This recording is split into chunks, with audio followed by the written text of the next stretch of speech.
변방이 아닌 정치 중심에 서고 싶은 내 남자 유쾌상쾌 통쾌 정치 토크쇼 정치인싸 진행 맡고 있는 MBC 아나운서 허이루입니다. 네 분 오늘도 함께 하겠습니다. 네, 안녕하세요. 용인에서 온 현근택입니다. 네, 안녕하세요. 신장식입니다. 안녕하십니까, 전남 순천의 천하람입니다. 안녕하세요. 장성철 교수입니다. 네, 자 이렇게 또 오늘 네 분과 함께 하겠습니다. 자, 우리 오늘 또 마중물 토크로 네. 원래 우리 멤버였다가 이제는 멀리 이제 날아간 이준석 대표 얘기로 좀 해야 될 것 같습니다. 벌써 이제 취임한 지가 한 달이 이제 넘고 뭐 두 달을 향해 가고 있는데 리스크 얘기가 좀 나오고 있습니다. 송영길 민주당 대표와 만나서 재난지원금을 이제 전 국민에게 지급하는 것에 대해 합의를 했어요.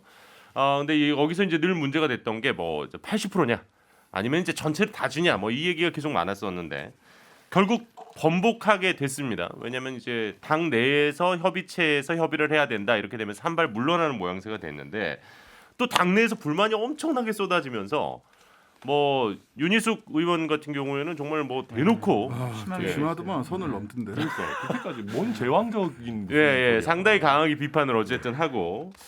근데 이거 뭐 많이 잘못한 거예요? 어떻게 보세요? 조금 잘못했는데 너무 많이 잘못했다라는 프레임이 씌워진 것 같아요. 그러니까 항상 이제 100점 맞던 학생이 예. 주관식 100점 높은 한 5점짜리 하나 틀려서 95점 맞았다고. 음. 너는 공부를 왜 이렇게 못해? 라고 지적하는 거랑 같다라는 음. 생각이 들고요. 어쨌든 이준석 대표가 좀 말을 많이 하고 예. 인터뷰를 많이 하면서 자신의 소신을 너무 강하게 얘기하는 부분도 있지만 이런 것은 당내에서 보호는 해주지 못할 망정 이렇게 강한 비판을 하면서 당대표가 흔들리는 모습을 보이도록 하는 것은 좀 잘못됐다. 좀 그러면 약간의 심하다. 전략적인 미스는 있다고 보시는 거네요? 그러니까 뭐 이준석 대표가 네. 뭐 의원 경험이 없잖아요. 그렇죠. 그러니까 이런 정책적인 사안은 진짜 김기현 원내대표랑 상의하고 정책위하고 정책위 의장하고. 예, 김기현 원내대표가 발표하고 이런 식의 로드맵이 있어야 된다는 걸 잠깐 깜빡 잊지 않았을까라고 이해해 봅니다. 근데 저는 제가 또 이제 이준석 대표 좋아하니까 네, 천 변호사님. 뭐 또 열심히 저는 실제로 그렇게 크게 잘못했나 싶어요. 그러니까 무슨 얘기냐면 이게 지금 그 합의 내용을 전체적으로 보면 소상공인 자영업자에게 재원을 우선적으로 투입해서 그렇죠. 두텁게 지원을 하고 남는 재원이 있으면 뭐 전 국민 80%든 100%든 뭐 큰 차이 안 나니까 네네. 100% 정도도 고려해 볼 수 있다. 뭐 하자. 뭐 원론적으로 합의를 이뤘다. 이런 식의 얘기잖아요.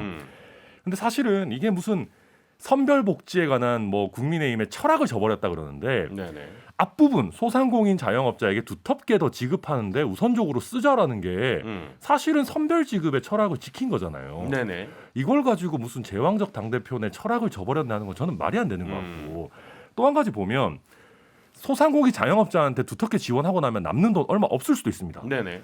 그런데 이거 합의할 때 그럼 송영길 대표는 예를 들면 뭐 윤호중 원내대표랑 다 상의하고 자기네 의원총회를 다 열어가지고 이렇게 합의했냐?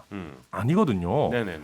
그런데 왜 굳이 이거 이준석 대표한테만 왜 우리한테 안 물어봤어? 이건 사실 약간 이준석 흔들기 아니면 이준석 길들이기 아닌가? 약간은 네. 그러니까 좀 지금 공리를 부리는 천 걸 수도 변호사 있다. 말씀은 이제 어떻게든 당내 화합을 도모해보자 하는 얘기인데 그럼 당협위원장이 그렇게 해야지 화합 그러면. 도모하는 게 뭐가 제가 나빠? 정확하게 할게요.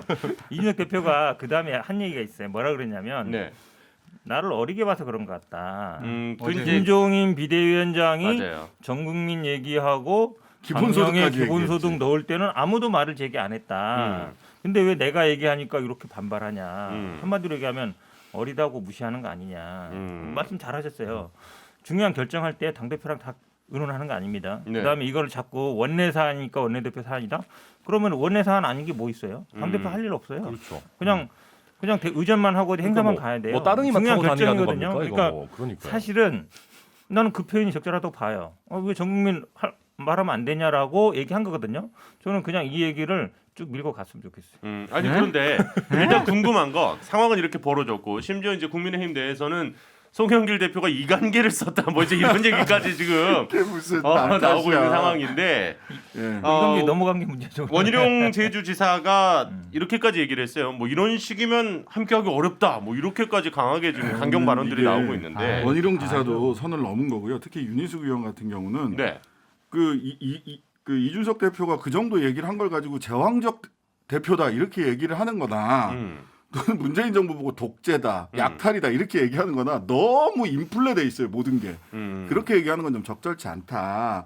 그리고 윤희숙 의원이 좀 독재인데. 이야기하는 것 중에 이렇게 보면 경제 문제에 대해서는 내가 최고야라고 하는 약간의 이 아래로 딱 깔아보는 선민의식 듯한, 같은 게 좀 있네요. 예. 예. 그 이재명 그 지사에 대한 비판이나 이준석 대표에 대한 비판이나 이런 게 기본적으로 시선이 경제 하면서 눈이 아래로 쫙 깔려 있다. 이런 그리고 느낌을 지울 수가 없어요. 이분들이 진짜 제 생각에 너무 자기 정치하는 건 게 이준석 대표를 때려야 언론에 나오잖아요. 그렇긴 하겠죠. 사실 예. 윤희숙 의원 대권 도전 선언했지만 생각보다 별로 반응도 없고 그러다 보니까 제가 봤을 때 너무 과하게 자기 존재감을 근데- 드러내려고 깐 거고요. 근데 이 부분에서 한 가지 또 딱 얘기하고 싶은 건 뭐냐면 이준석 대표도 아까 말 줄여야 된다고 했는데 그러고 나서 이건 오해다.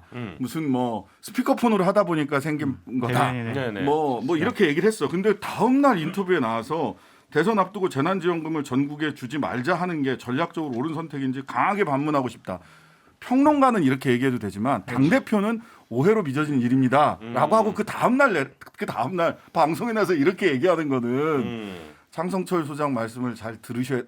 교수님 말씀 좀 들어야 될 것 같아요. 말을 좀 줄여라. 그러니까 이게 평소 소신인 게 드러났잖아요. 그러니까 소신이니까 좀 밀고 가야죠. 정 변호사님. 당에서 자꾸 뭐라고 한다고. 정 변호사님. 근데 저는 오해면 하면 안 되잖아요. 저는 이번에 소신으로 쭉 밀고 가야죠. 김기현 원내대표가 참 큰일을 했다는 생각이 들어요. 예, 예. 자칫 잘못하면 김기현 원내대표로서는 자기 권한을 침범했다라고 생각해서 되게 기분 나쁘고 대립각을 좀 세울 수도 있고. 항의할 수도 있고 막 문제 삼았을 텐데 월요일날 그 사건이 터지고 화요일날 원내대책 K 비공개 때 네. 거기 있는 의원들 모아놓고 이준석 대표 흔들지 말아라, 공격하지 말아라. 지금 이준석 대표 체제 무너지면 큰일 난다. 대안이 없거든. 네. 왜냐면은요 이 대표 체제 무너지면 또 비대위 가요. 그렇죠. 그렇게 그렇게 애매하죠. 또 대선 치러요? 그것도 말이 안 되고 음. 지금 20, 30대가 당원 가입이 지금 폭증하고 있잖아요. 예, 예. 이준석 대표 그만두고 나면 아유 저 당은 안 되겠네. 아이고 관심 좀 가져주려고 했는데 안 되겠다.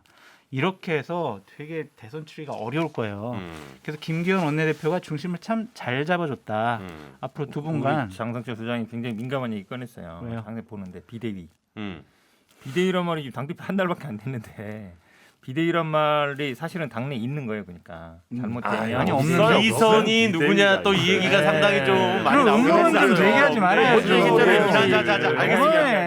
이준석, 네. 이준석 가면 김종인 더 큰 호랑이 온다 이 생각이 있을 거야 분명히. 네 분 모두 진정하시고요. 너무하네, 네, 진짜. 오랜만에 또 역시 이 얘기가 나오니까 자 어쨌든 일단은 해프닝처럼 좀 일단락은 됐습니다. 그죠? 네. 이번 주에 일단락이 됐던 이슈였기 때문에 살짝 한번 짚어봤고요. 이준석 대표의 리더십이 앞으로 이 당 내에 오래 계셨던 분들 많잖아요. 거기도 과연 그분들과의 관계 속에서 어떻게 계속 리더십을 유지하면서 대선까지 또 갈 수 있을지 한번 지켜보시죠. 네, 정치인싸 함께 하고 계십니다. 어제 이제 이재명 지사가 나와서 여권 대선 후보에 대한 이야기를 좀 많이 했습니다. 그래서 오늘은 또 야권의 지금 현재 선두를 달리고 있는 윤석열 전 총장 계속해서 이번 주에 나왔던 윤석열 전 총장과 관련한 기사를 네 글자로 좀 요약을 해보자면 위태위태 아니었을까요? 가장 많이 좀 뭐 신문지상이든 약간의 방송이든. 지지율이 하락했다라고 봐야지 위태위태까지는 좀 과한 해석이 아니냐라는 근데 생각이 좀 계속 들어요. 그 얘기들이 좀 나오고 있는 게 더 불안한 상황 아닌가? 약간 느낌이 뭐냐면 약간 미끄러운 경사면에 들어선 게 아닌가? 지금 당장 급격한 하락세는 아닌 것 같아요. 들어선 게 근데 아니라 한 발이 이렇게 좀 가 있는 것 같다. 미끄러운 근데 발을- 경사면에 발을 빼면 돼요, 근데 제가 이제 지지층을 분석을 다 해봤어요, 여론조사. 예, 장 교수님. 근데 아직도 좀 단단하다라고 제가 표현하고 싶은 게 뭐냐면 국민의힘 지지층에서는 50% 내외가 아직도 지지를 하고 있다. 네. 그리고 지지를 좀 하락하는 것으로 나타나는 것은 무당층과 중도층에서 좀 빠졌더라고요. 자 그렇다면 이거는 되게 유의미하게 지금 분석이 유의미하다면 사실 더 큰 문제 아닙니까? 왜냐하면 본인은 국민의힘의 지지자들이 윤석열 전 총장을 여전히 지지하는 거라면 만약에 결국 본경선에 나갈 후보가 다른 사람이라도 그만큼의 지지율은 담보 받은 거잖아요. 그러니까 지금 노란불이 들어왔다고 전 보여져요. 그러면 노란불 들어오면 딱 멈춰가지고 재정비를 해야 되거든요. 네네. 노란불인데 그 빨간불로 바뀌어서 직진해버리면 사고 나잖아요. 그렇죠. 그러니까 지금 체제를 정비해야 될 때다. 그러니까 많은 분 잠깐만요. 다 많은 하신 줄 정말 알았어. 좋은 인재들을 캠프에 들이고 행보 메시지 뭐 정책 이런 것들을 계획적으로 앞으로 여러 가지를 해야 된다. 예. 안 그러면 조금 더 위태위태해질 수 있지 않을까? 저는 그 갈림길이다. 사실은 좀 다른 의견이에요. 저는 뭐. 오히려 빨간불인 것 같아요. 아니 빨간불. 노란불이에요. 빨간불이에요. 뭘 왜냐면 빨간불이야? 사실 파란불은 보세요. 3월 초 4일인가에 사퇴했잖아요. 네네. 그러고 나서 2월 29일까지 뭐 열심히 공부했단 말이에요. 6월 29일까지 한 3달 정도 기간이 더 지났단 말이에요. 예. 4달 가까이 지났는데 그때는 사실은 큰 관심이 뭐 관심은 가졌지만 공개적인 행보는 아니잖아요. 네네네. 근데 정치 선언한 이후의 행보가 중요한데 그죠. 6월 29일이었죠 그렇죠. 그때가. 네. 정치 선언 이후가 어찌 보면 이벤트 효과도 있는 거고 음. 선언한 이후부터 뭔가 팍 나와야 돼. 공약도 나오고 정책도 나오고 뭐 사람들 캠프도 쫙 사람들도 보여주면서 하나씩 이제 보여줘야 되거든요. 근데 보여주는 게 없어요. 그러니까 오히려 정치 출마 선언하고 나서부터 더 떨어지는 거예요. 그렇죠. 그거 물론 이제 당연히 검증 들어오는 거 당연한 거니까. 네네네. 그러니까 기본적으로 뭐 캠프 얘기 자꾸 얘기하고 뭐 얘기하지만 자기가 왜 정치해야 되는지 어떤 대한민국을 만들 건지 시대의 정신이 뭔지 전혀 그거 못 보여주고 있고 주변 사람도 이번에야 뭐 엊그제 김영환 의원 들어갔던 얘기 들었지만 그냥 쉽게 얘기하면 정치하고 별로 준비가 안 된 사람들만 있기 때문에 전 대변인 논란도 그렇고 제가 보기에는 회복 불가능하다. 이미 빨간불이다. 저는 반대로 방금 그 현 변호사님 말씀이 앞뒤가 안 맞는 게 예, 지금까지 얘기해봐요. 보여준 게 없는데 회복 불가능하다. 이게 무슨 얘기예요? 앞으로 보여주면 되는 거잖아요. 그렇지. 반대로 보여줄 그러니까 가능성이 없다는 무슨 얘기를? 에이 그러면 말씀 오늘부터 보여주잖아요. 보여줄 이제. 거고. 야, 아니, 세게, 세가 세게, 4달 세게 동안 오늘 못 보여줬는데 다들 멘트가 앞으로 상당히 보여줘야 세시네요. 돼요. 예, 좋아요. 예, 왜냐하면 계속 봐봐요. 하시죠. 사실 윤 전 총장 방금 우리 장 교수님 중도 무당파 빠진다라고 했는데 중도층을 잡을 만한 메시지를 내놓은 게 없어요. 그러니까 제 생각에는 지금 윤 전 총장의 이게 전략이었는지 뭐 어떤지는 모르겠으나 지지층 결집을 먼저 하고 간다라는 거였던 것 같아요. 왜냐하면 처음 출마 선언을 할 때부터 네. 내가 반문의 중심이다. 내가 이 추윤 갈등의 장본인 아니냐 이런 느낌으로 쭉 갔던 거고 그러다 보니까 당연히 중도 무당파 입장에서는 약간 어떻게 보면 좀 뻔한 얘기예요. 예. 당연히 뭐 반문 뭐 당연한 거고 정권 교체는 이제 앞으로가 중요한 거고 그리고 제가 들어보니까 지금 캠프에서 물밑에서 좋은 사람들 확보하려고 지금 난리예요. 그리고 조금 더 예전에는 여의도랑 좀 거리를 두고 뭐 종로 뭐 서초동 사람들로 꾸렸다면 이제 여의도 사람들을 적극적으로 가야 되겠다. 정무 감각 더 해야 되겠다라고 하고 모으고 있기 때문에 네네. 윤석열이 듣는다가 끝나고 윤석열이 말한다가 시작됐을 때 저는 반전의 포인트가 분명히 올 거다라고. 자, 이제 저도 말씀드리면 그 단단하다고 했잖아요. 국민의힘 지지층 50%. 저는 그게 문제라고 생각을 하는데요. 왜요? 왜냐하면 지지층이 단단한 게 왜 문제예요? 단단한 게 어떤 현상을 드러내고 있는 거기 때문에 문제라는 거예요. 뭐 단단하면 좋은 거죠. 왜 아직도 50%의 국민의힘 지지자들로부터 지지를 받느냐? 2위가 없어서 그래요. 받을 수가 윤석열 후보로부터 의구심이 있거나 또는 이렇게 지지를 철회한다고 해서 정권 교체를 할 만한 국민의힘 입장에서는 국민의힘 지지자들 입장에서는 사실 정권 교체를 할 만한 꽝 잡는 게 매라고 그런 후보가 있느냐의 문제거든요. 네. 근데 그런 후보들의 경쟁은 아직 본격화되어 있지 않기 때문에 그냥 거기에 머물러 있는 것이지 이것이 단단한 결속력을 가지고 있는 지지다라고 보이지 않는다는 점. 두 번째는 사실은 아까 이제 결속력을 이게 다졌다. 그럼 그냥 국민의힘 지지자들은 기본적인 지지층들은 누구든 꽝 잡는 게 매면 그게 윤석열 아니라 윤석열 할아버지라고 하더라도 지지할 준비가 돼 있는 분들이세요. 그러면 윤석열의 장점은 그리고 윤석열 후보가 국민의힘에 입당하지 않는 이유는 중도를 잡고 가야 된다라는 건데 네네. 중도를 포기한 메시지를 지금까지 계속 보여왔어요. 윤석열 후보가. 근데 제가 보기에는 윤석열 후보는 중도를 포기하면 중도 포기의 길이다. 대선 중도가 대선 가는 길이 중도 포기될 수도 있다. 방금 말장난. 예, 말장난한 겁니다. 중도 중도에 포기는 맞춘다. 중도 포기의 길이다. 네. 라는 생각이 들고요. 그다음에 행태의 문제인데 지향점 없는 유랑 정치를 하고 계세요. 아 근데 윤석열 총장에서 뭐 이렇게 공부를 많이 해왔어요. 아니, 그냥 보이는 게 그래. 저는 장성철 최근에 소장이 그 최장집 이 교수 만나고 좋던데. 1등 예. 공신이잖아요. 장재정 예. 1등 공신에서 좀 미안한 마음이 있어서 굉장히 실드치는 것 같은데 제가 보기에는 자꾸 그럴 거예요 진짜. 우리 윤석열 총장이 제가 어디 가서 그 얘기 때 되게 웃더라고. 기자 되고 싶은가 이런 생각이 들어요. 왜 그러냐면 보통 기자들이 보면 취재원 찾아가서 열심히 적고 이러거든요. 본인 얘기하고 예, 예. 그걸로 다 해요. 근데 정치는 그게 아니잖아요. 정치는 본인이 왜 해야 되는지 비전이 뭔지. 예를 들어 부동산 거기 찾아갔어요. 그럼 그 다음에 뭐가 나와야 되냐면 나는 어떻게 하겠다. 이게 나와야 되는 거예요. 안보 문제가 있으면 나는 어떻게 하겠다. 네네. 계속 뭐 문재인 대통령 비판하고 뭐 정부에 대한 비판하는 건 좋아요. 누구나 할 수 있으니까. 그것만 하고 있단 말이죠. 말씀처럼 그럼 최근에 이제 위기가 있으니까 뭐 선수들을 한마디로 얘기하면 보강한다 하고 그동안도 계속 보강하려고 해온 거예요. 근데 이 정도밖에 안 되잖아요. 근데 이게 지난 4달 동안 못한 거를 앞으로 뭐 더 나아지겠어요. 아까 최장길 네. 교수님 말씀하셨는데 네네. 저도 최장길 교수님 굉장히 존경하고 좋아하는 분인데 최장길 교수가 만나서 주로 말하자면 저런 그 토끼몰이식 적폐청산 수사는 민주주의에 적합하지 않다라는 말씀을 하셨어. 근데 그러면은 당시에 본인이 적폐청산 수사에 당사자였으니까 네네. 그 부분에 대해서 이러저러저러한 정책 평가를 내놔야 되는데 그냥 그래서 정권 교체가 필요합니다로 메시지가 가요.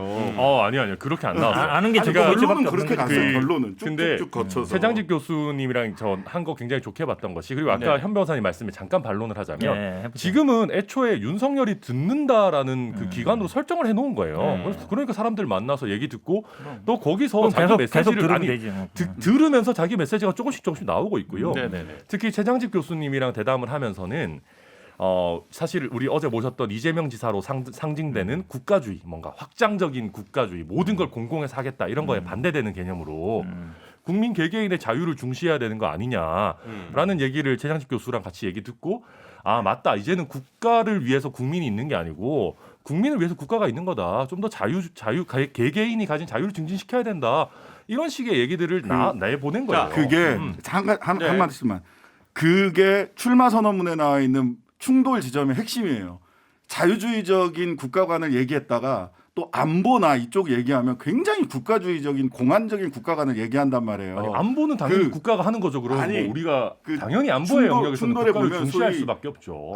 안보 보수인지 그 안보 보수인지 아니면 시장 보수인지 이게 이 안에서 그 출마 선언문 안에서 안보랑 이상하게 시장이랑 충돌하고 왜 있거든요. 그거를 아니, 그러니까 이게 사실은 안보도 뭐랑 연결되는 보수적으로 거냐면 잘하고 시장도 잠깐만, 보수적으로 잘하면 잠깐 되는 거죠. 해볼게요. 이게 사실 이준석 대표가 얘기하는 작은 정부랑도 연결되는 건데 사실은 작은 정부는 대부분 경제 정책이나 복지 정책에 얘기하는 거예요. 예. 통일부 이런 거는요, 사실 안보 문제거든요.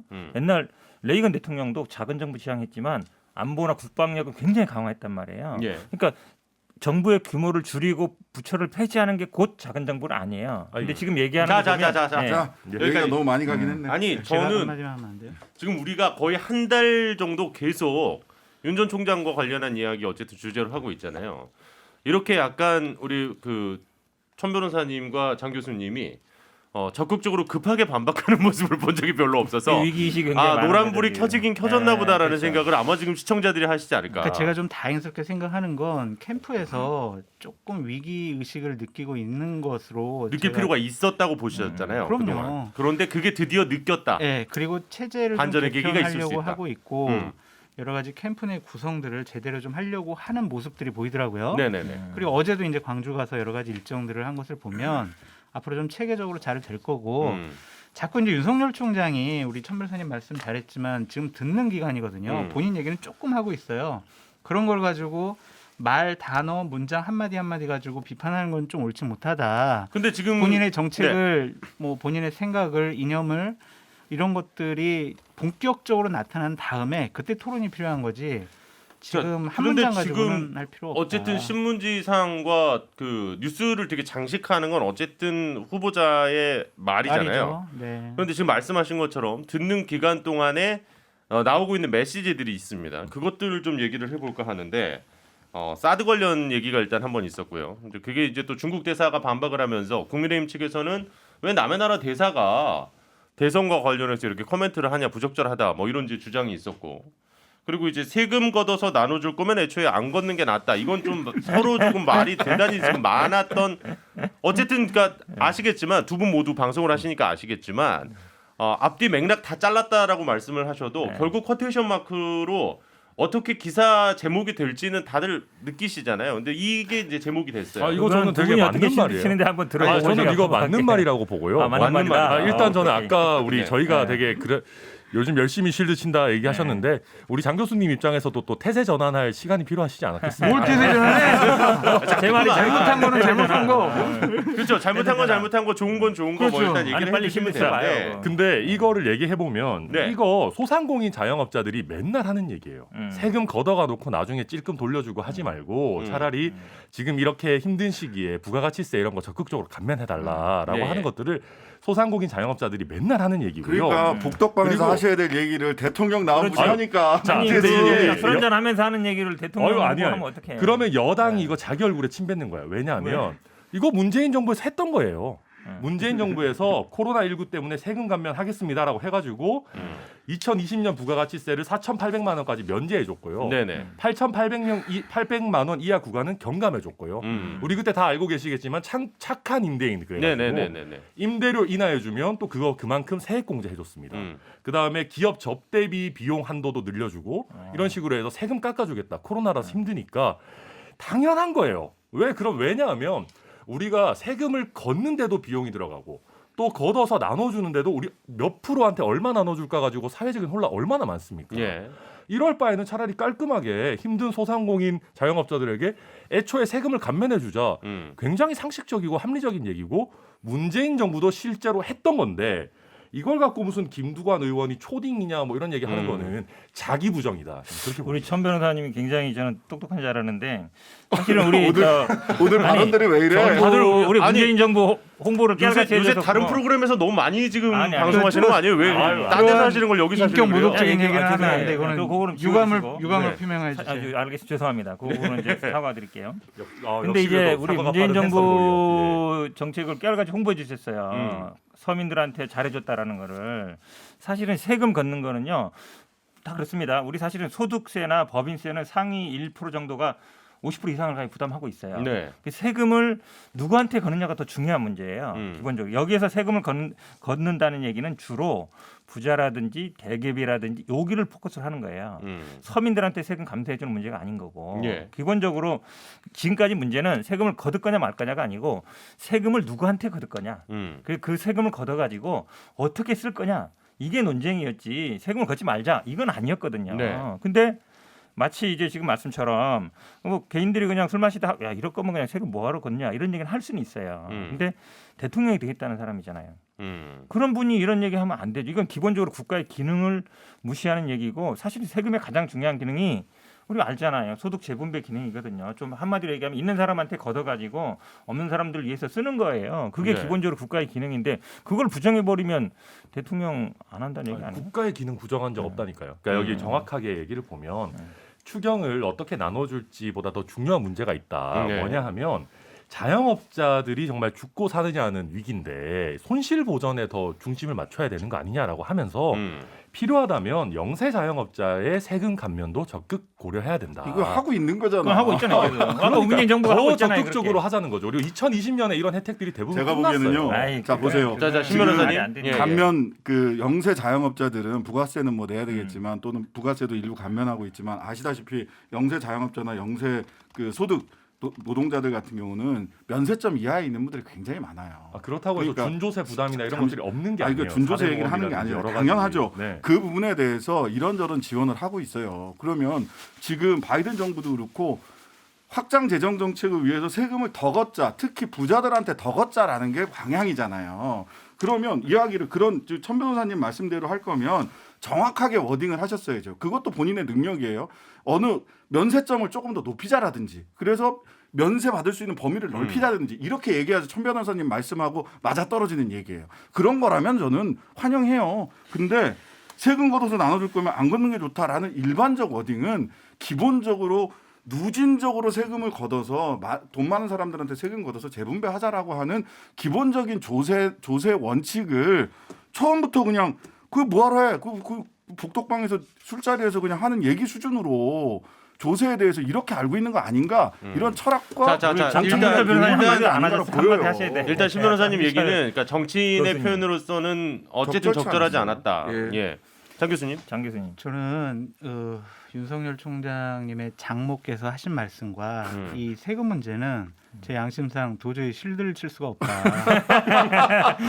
아직 대대 전환이 안 됐네. 그러니까 이재명 지사께서 만약에 이런 말씀을 하셨으면 좀 어마어마하게 비판했을 거예요. 거의 똑같은 수준으로. 그것이 제가 이중잣대를 갖고 윤석열 총장 보수우파 쪽의 후보니까 내가 실드 쳐야지. 저 그렇게 못하겠어요. 그렇다면은 장모 발언. 사건 청문회 때 알았다. 이거는 도저히 지금 실드 칠 수 없다고 말씀을 하신 거죠. 아니, 그- 장모의 발언. 네. 예, 예. 딸은 꼭 아들, 딸 그거 사위는 말고 굳건하게 딸은 큰일을 해달라. 굳건하게 큰일을 해달라. 아, 이런 거 왜 하시는 거예요, 진짜. 꿋꿋하게. 이거를 예. 누군가 접견 가서 들었을 거 아니에요. 네. 저는 이분은 이렇게 얘기했을 수 있어. 그냥 그 뭐 큰일 해달라 이게 아니라 야 내가 미안한데 나 상관하지 말고 당신들 하고 싶은 거야. 우리 자식들은 잘 돼야지. 그렇지, 이렇게 맞아요. 선의를 가지고 했을 수 있어요. 음. 누가 이 얘기를 바깥으로 돌렸냐. 이게 제가 하고 정말 싶은 얘기가 바로 정말 그거예요. 실력 네. 문제다. 이거 분명히 캠프에서 나온 얘기 아니겠습니까? 아니, 그러니까 누가 가서 어쨌든 접견했겠어요. 그 지금 접견에 윤 전 총장의 변호사가 장모가 지금 구속 수감돼 있죠. 그렇죠. 예, 구속 수감돼 있는데 방금 말씀하신 내용은 그겁니다. 최근 가족 접견에서 나온 얘기인데 딸과 사위는 굳건하게 큰일 해달라. 근데 이거 또 무슨 의도로 이 말이 신 변호사님 얘기가 정답일 거예요. 예. 뭐 그러니까 내 걱정하지 말고 너네는 너네 일 열심히 하고 대통령 뭐 해라. 특히 그 얘기지. 대선이 워낙 큰 일이니까 음. 그거에 뭐 집중하고 내 걱정하지 마라 열심히 잘해라 이런 얘기인데 당연히 어머니 장모님 입장에서는 할 수 있는 얘기죠. 뭐 근데 가족 걱정하느라고. 예, 가족 걱정하는 얘기고 좋은데 네네. 윤 전 총장 입장에서는 그 윤석열 장모가 항소심에서 무죄가 나온다든지 해서 구속에서 풀려나온 이유가 아니라면 윤석열 장모라는 게 언론에 등장하지 않는 게 좋아요. 네. 그러니까 이게 옳고 그르고 이런 걸 떠나서 그냥 음. 언론 지면에 장식하지 않는 것이 좋은데 예. 이거를 또 흘려서 우리 국민들의 내리에 윤 총장님, 윤 후보 장모가 그래 구속돼 있었지 이거를 또 한번 상기시키는 거잖아요. 아니 근데 예. 이 워딩이 그 경쟁하는 당 측에서 낸 건 아닐 거 아니에요. 접견을 그 사람이 가족 한 게 접견인데. 아니니까. 이건 어디서 흐르는 거예요? 자꾸 아니, 이런. 접견이야 뭐 변호사께서 네. 아니 해주시고. 가족 접견이라니까. 가족 접견에? 접견. 가족 중에서 나온 거예요. 가족 누가 왜 있을까? 이런 얘기를 아니, 가족 했을까? 그러면 뭐 딸, 네. 그다음에 아들. 뭐 아들이든 뭐 사위. 이런 사람들 아닐까요? 근데 저는 단어 중에 제일 거슬렸던 게 꿋꿋하게예요. 꿋꿋하게. 굳건하게. 굳건하게. 꿋꿋하게라고 돼 있는데 여기 굳건하게 큰일. 뭐 하여튼간에 음. 굳건하게든 그래서 이게 꿋꿋하게든 큰일이 더 중요한 거 아니야? 말이냐면 큰일. 장모께서는 어쨌든 22억 9천만 원이라는 국민의 세금을 편취한 행위로 법정 구속 당하셨지 않아요? 내가 그런 잘못을 했더라도 그렇게 내가 뭐 법정 구속 당했더라도 그거 신경 쓰지 말고 사위는 대통령이 되라 이런 의미로 확대해서 갈 수가 있는데 이게 과연 맞을까요? 그 이게 한마디로 도움이 정리하죠. 될까요? 제가 보기에는 이 접견 가신 가족이 그냥 큰일 하셨어요. 큰일까지는 아니고요. 큰일까지는 아니에요. 큰일 나게 하셨어요. 큰일 나게 아니 아니에요. 왜 그러십니까? 윤 총장 측에서 누구 한 명 불러야 되겠네 진짜 우리. 그러니까 이런 두 분으로 모자라 두 분으로. 실비가 안 돼? 큰일 아니, 났네. 이거. 어쨌든 마이너스인 거는 천 변호사님도 지금 공감을 하시니까 지금 조금 안타까워하시는 것 같아요. 네, 맞아요. 그러니까 저는 이런 것 네. 같아요. 저 박근혜 대통령 국정농단 때문에 많은 분들이 감옥에 갔는데 최소원 씨가 옥중 메시지도 내고 뭐 책도 출판하시고 네.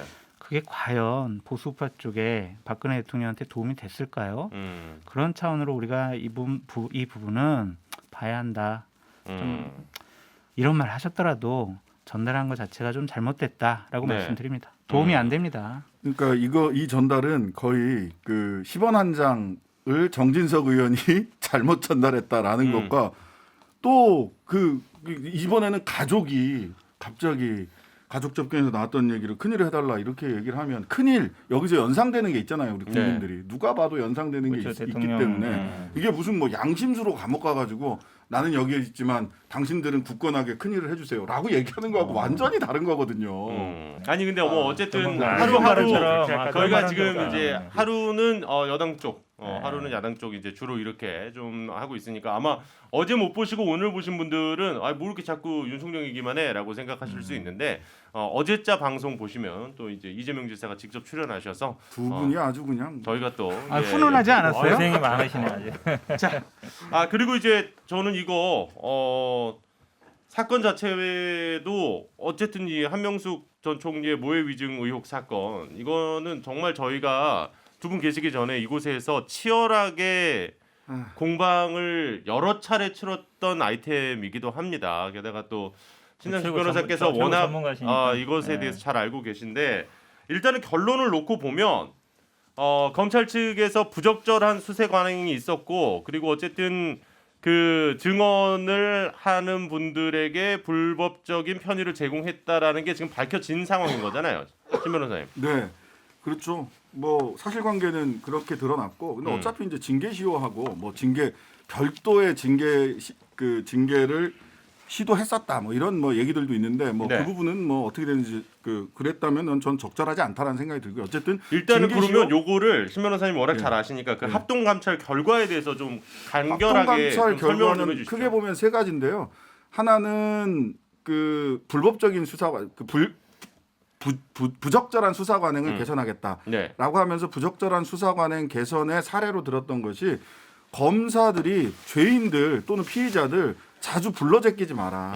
100번. 그다음에 두 번째는 불렀다면 기록 남겨라. 그다음에 그다음에 큰 구찌로 와서 그게 있고 그다음에 두 번째는 이제 감찰과 관련해서 예. 사건 배당에 문제가 있었다. 이문정 검사에게 수사권 주지 않았던 것도 이문정 검사가 주인 검사로 돼 있다가 다른 사람한테 갔던 거 이런 예. 부분들에서 사건 배당 부분을 좀 개선하겠다라는 거. 그다음에 세 번째는 이제 피해 사실 유출 예. 관련해서 기준을 엄격화하고 현실화하는 대신에 만약 피해 사실 유출이 있다면 필요적 감찰하겠다. 이전에는 뭐 감찰 요청하고 뭐 고소고발하고 해야 감찰을 했는데 이후에는 필요적 감찰하겠다. 크게 보면 세 가지: 사건 배당, 부적절한 수사 관행, 그다음에 공소 사실 유출, 피의 사실 유출, 공소 사실 유출, 예, 예. 피의 사실 유출. 요 세 부분을 개선책을 낸 거고요. 그 한명숙 전 총리 사건에서 부적절한 수사 100회 이상 한 4명을 불렀다가 사실은 뭐 진술서 한 장이나 뭐 피의신 조서 한 장 뭐 이렇게밖에 안 남았던. 그럼 100회 동안에 밀실인 검사실에서 무슨 일이 벌어졌냐. 항상 이게 문제가 되기 때문에 예. 뭐 그리고 그다음에 감찰 과정에서 이 모해위증 교사 감찰 및 그러니까 기소 모해 과정에서 위증이라는 게 이제 그거잖아요. 우리 쪽이 유리한 증언을 하도록 이제 연습시키거나 이제 이런 네, 것들을 얘기하는 그랬다는 거잖아요. 말이 근데 어려워요. 이제 지금 부적절한 감찰 사건 배당이 있었다라는 점이 이제 계기가 된 거죠. 말씀하신 게 박범계 법무부 장관도 증거는 없다라고 얘기하셨잖아요. 뭐 이문정 아무것도 검사의- 법률적으로 뭘 한 건 없어요. 이문정 공정을 검사의 할 수 없어. 음. 기소 공소시효가 다 지나갔기 그러니까 때문에. 증거가 없는데 아니지. 아니 증거가 없잖아요. 증거가 없고 이문정 기록이 검사에 보세요. 부적절한 수사 관행에서 핵심적으로 제일 먼저 진행된 게 뭐냐면 왜 죄수들 그렇게 많이 100회 이상 불렀냐. 그리고 거기에 왜 아무런 기록이 없냐. 이거예요. 근데 이 부분이 참 아이러니하게도 그러면은- 김학의 사건에서요. 아니, 대법에서 잠깐만요. 그러면은- 파기환송된 게 그렇게 자주 부르면 안 된다라고 해서 파기환송한 거예요. 아니, 그러니까 그러면은 네네. 그 예를 들면 법적으로 규정상 100번 예를 들면 자주 불러가지고 그렇게 그러니까 증언을 연습시키는 게 법적으로 잘못됐어요? 그 규정이 잘못됐죠. 있어요? 지금 그 규정이 있냐고요? 잘못됐죠. 그 그거는 당시에 지금 2015년도 잘못됐다고요. 그 그럼 당시에 100번씩 불러가지고 잘못됐기 때문에 이 김학의 사건 지금 대법에서 지금 나왔잖아요. 자, 자, 자, 법적으로 그 당시에 문제가 있었냐고요. 자, 제가 쟁점을 좀 들어가니까 바꿀게요. 제가 잠시만. 하겠습니다. 예, 예. 천 변호사님 짧게 얘기해 주시고 쟁점을 좀 바꿀게요. 지금 저희가 이 사건을 다시 예전에 네. 우리가 논의했던 시점으로 거슬러 가서 이걸 잘했냐 잘못했냐는 사실 지금 중요한 건 아닌 것 같고요. 예, 일단 천 변호사님 네. 얘기 듣고. 방금 말씀하셨던 것처럼 법적으로는 결론을 낸 게 아무것도 없어요. 그냥 음. 굉장히 정치적인 얘기였고 그 100번 부른 게 문제다라고 하는데 사실 4명을 9개월 동안 한 100번 정도 부른 거예요. 이게 예. 되게 굉장히 큰 사건이었고 여기에 대해서 그 변호사들 중에서도 아니 이 정도로 큰 사건인데 증언들 공판에서 어떻게 증언할지 여부에 대해서 미리 체크하고 이렇게 하는 게 뭐 충분히 할 수 있는 일 아니냐. 특히나 어떡해. 이게 여권에 굉장히 여권이 아니 당시 한명숙이라는 어떻게 보면 큰 정치인에 대한 예, 예. 아주 중요한 사건이었기 때문에 당연히 검찰로서도 최선을 다할 수밖에 없는 상황이었다. 다만 저도 신변 호사님 말씀처럼 이거를 뭐 자료를 안 남겨놓고 이런 건 안 돼요. 이제는 뭐 예를 들어서 녹화를 해놓든지 아니면 최소한 정말 거의 녹취에 가까운 타이핑을 해놓든지 예. 그거는 필요하고요. 그런 거는 당연히 필요한데 더 나아가서 지금 저희가 보면 무슨 이문정 연구관을 배제한 게 잘못됐다 이런 식으로 박범계 장관이 얘기하셨는데 예. 이거는 박범계 장관이 자기 밑에 있는 대검 얘기도 제대로 체크 안 해보고 굉장히 정치적인 발표를 하는 거예요. 그러고 나니까 조남관 법무연수원장이 바로 튀어나와가지고 예. 무슨 말도 안 되는 소리냐. 임은정 연구관은 이거에 대해서 독립적으로 사건 배당을 받은 적이 애초에 없고 그냥 감찰 3과에 소속된 연구관으로서 감찰 3과장을 원래부터 그냥 보조하는 지위다. 예. 그러니까 이게 재배당이고 말고 이런 얘기를 할 게 없고 여기에 대해서 대검이 뭐 한 게 없다 쉽게 얘기하면 예. 그 임은정 연구관 스스로가 자기가 셀프 주인 검사다라고 생각했는지는 모르겠으나 이런 거는 전혀 공식적으로 논의된 바도 없고 재배당도 애초에 논의될 바가 아니다라고 명확하게 얘기를 했어요. 그럼에도 불구하고 지금 이걸 어떻게든 한명숙 뭐 명예를 회복하고 정치 쟁점화를 하고 윤석열 전 총장을 지금 공격하려고 예. 마치 윤석열 전 총장이 임은정 검사를 뭔가 마음에 안 드니까 이 사람이 뭔가 여권에서 주장하는 대로 가려고 하니까 억지로 배제시켰다라는 걸로 이상하게 엮어가고 있는데 여권은 그렇게 이상하게 엮어가도 돼요. 민주당은 정당이니까. 법무부 장관이라는 사람이 아무리 민주당 소속이라도 이렇게 이상하게 엮어가는 거에 동참을 하면 어떡합니까? 굉장히 정치적인 행동인 거죠. 이거는. 반박을 할게요.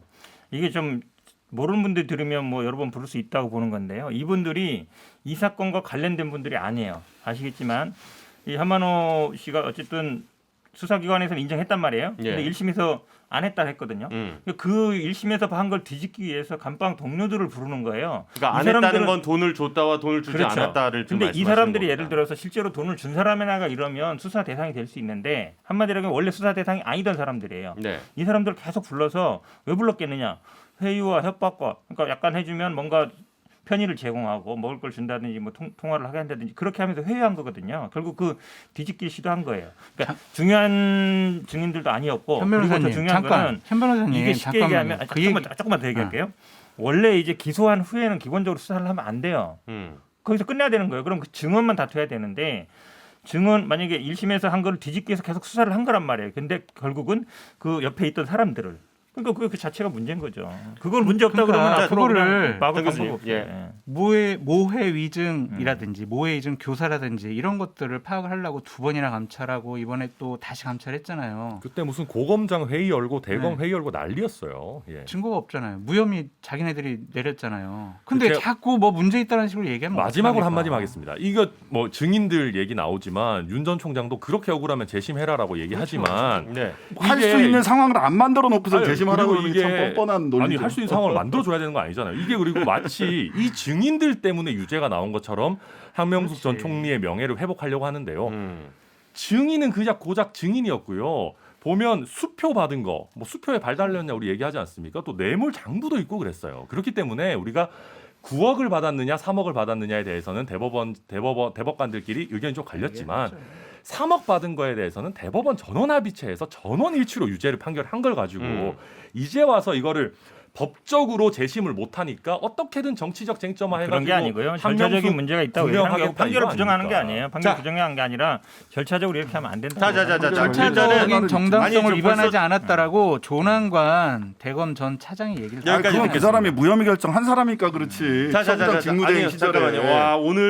오늘도 사실 이분 얘기를 좀 길게 하려고 그랬는데 네. 네? 아직까지는 짧게밖에 못 하게 꼭 되네요 시간이. 왜 얘기요? 국민의힘 입당하셨잖아요. 네. 예, 최재형 전 감사원장 이야기도 조금 우리가 나누려고 그랬는데 도저히 시간이 오늘 안 됩니다. 예, 그래서 어쨌든 지금 윤석열 총장은 뭐 일단 노란불 얘기로 오늘 우리가 네. 시작을 했는데 네. 지금까지 초반 기세에서는 약간의 지금 조금 좋지 않은 사인들이 분명히 몇 가지가 나왔던 거는 뭐 다 인정을 하실 것 같습니다. 이걸 어떻게 극복하느냐의 이제 문제를 놓고 이견이 좀 있는 것 같고요.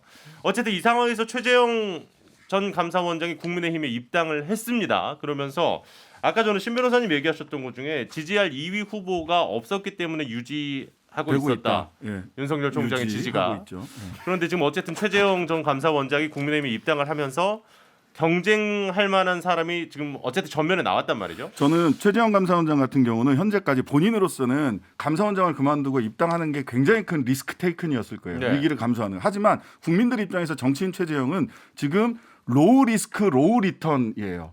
어떻게 정치적으로 자기가 리스크를 감수하면서 큰 그 리턴을 받을 거냐는 아직 굉장히 갈 길이 멀다라는 생각이 하나 들고요. 한 가지 꼭 말씀드리고 싶은 최재형 감사원장 입당하는 날 윤석열 총장 반기문 만나러 갔잖아요. 네. 누가 이렇게 일정을 짰는지 모르겠지만 또 외계 정말 잘못 짰다. 왜냐하면 누군가는 제1야당으로 입당했는데 누군가는 실패한 시간이 제3후보를 너무 만나러 긴 갔단 거 말이야. 이렇게 하면 안 돼. 잘 가신 거죠. 자 그렇다면 아니 잠깐만. 반기문 씨 아니 이제 정리 좀 하시는데 또 이렇게 해서 저기 반기문. 잠깐만요, 현 시간 변호사님. 주세요. 저희들한테 자. 50분.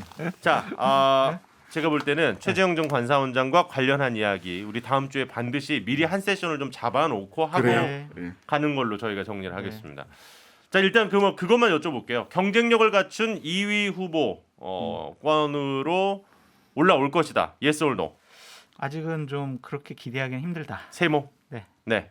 전 변호사님. 저는 동그라미에 가까운 세모. 동그라미 한 오각형 정도, 뭐. 한 오각형 정도, 오각형 정도. 오각형. 예. 당연히 X인데 저는 윤석열의 반의 반 정도는 할 거다.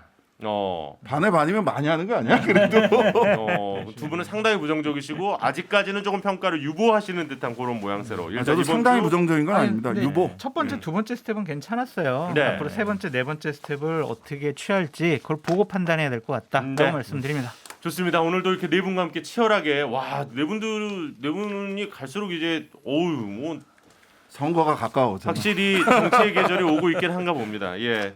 자 여기서 일단 인사드리고요. 저는 참고로 앞으로 3주 동안은 좀 올림픽 중계 때문에 이 자리를 좀 비우고 가지 마세요. 예. 그리고 이제 올림픽이 마무리되면 다시 돌아와서 여러분들과 함께 치열하면서도 재밌는 정치 이야기 계속 나눠보도록 하겠습니다. 네 분 오늘도 수고 많으셨습니다. 고맙습니다. 감사합니다. 네, 감사합니다.